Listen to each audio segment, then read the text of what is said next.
Hi everyone. I'm going to just show you some basics on using graphics in your essays. Mostly because I want you to try to, in order to make the readings easier, I'm going to have you skim a couple chapters and just look at the graphics and read the graphics, and then you'll pick one to write about. You don't have to say much. You just have to write about that graphic. And I would like you to do what I've done here, which is really basic, low tech, is I actually just took a photograph with my phone. I just wanted to make it as easy as possible. So here's a photograph from the MLA Handbook 9th edition. Sorry, not in the screen. Anyway, I took some photos of what they say to do with a graphic. Uh, this right here is a table. It's a table of figures, of numbers and such, and they've labeled it table and they've explained what it is below it. You can do that, especially if you create your own table. But even a table is still going to be called a figure. So all graphics, whether they're tables or charts or pictures or whatever, that's not just your old print from your keyboard, is going to be called a figure. Okay, or we'll just call it a graphic. And so here's some other examples, works of art, even, examples of music. And they're labeled figures. So this one's labeled figure 1.6, figure 1.7, figure 1.8. And basically what they're doing is and this is the same way that Height does in his book, is he gives the first number as the chapter and the second number is the order in which the figures appear. So chapter 1, figure 6, chapter 1, figure 7, chapter 1, figure 8, is how that's laid out in the MLA handbook, as well as in Height. So for example, I'm going to look at this graphic here. This is from chapter 6. It's the seventh figure, and it's on page 169 if you want to look at it, and we'll actually add that. So you're going to call it a figure, and you're just going to go in order.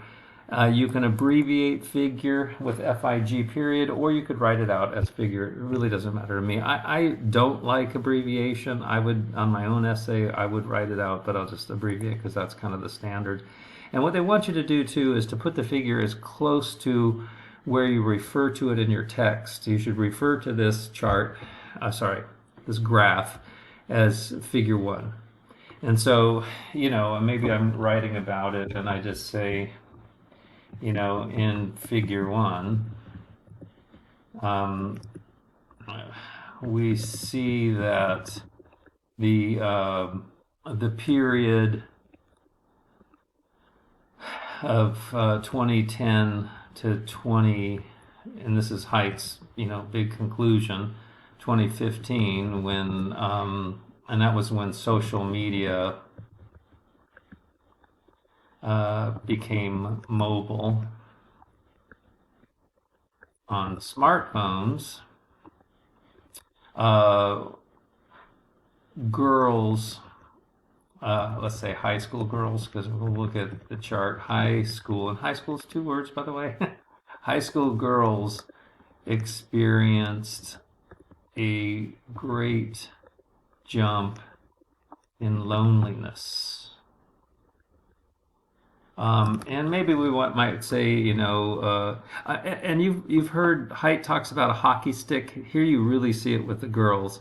And again, this is 8th, 10th, and 12th grade girls, and they experienced a big jump, an exponential jump. In 2009, basically, it was in the high 20s, 27% of girls said that they felt lonely a lot of the time. And then by 2015, it's almost 10% more. 37% say by 2015 of girls felt lonely most of the time. And so this is the area of time that he's really looking at, where there's these big jumps, what he calls, again, hockey sticks, and that's what he's referring to. A little less with the boys, but by 2019, the boys are feeling more loneliness. Again, he has a source here. We could go into that if we want to, but it's our source, so we're just going to refer to it as that. And so I say figure one. I say what it is: the percentage of high school students who feel lonely. Again, if it was a table up here, I would put that percentage of that information below the name of the table. But still, this is where we put the citation is here. And I made a mistake here. I don't do it as Height Jonathan. I just do it as Jonathan Height. And with a period, anxious generation. And then I should add on to this that and it's page 169.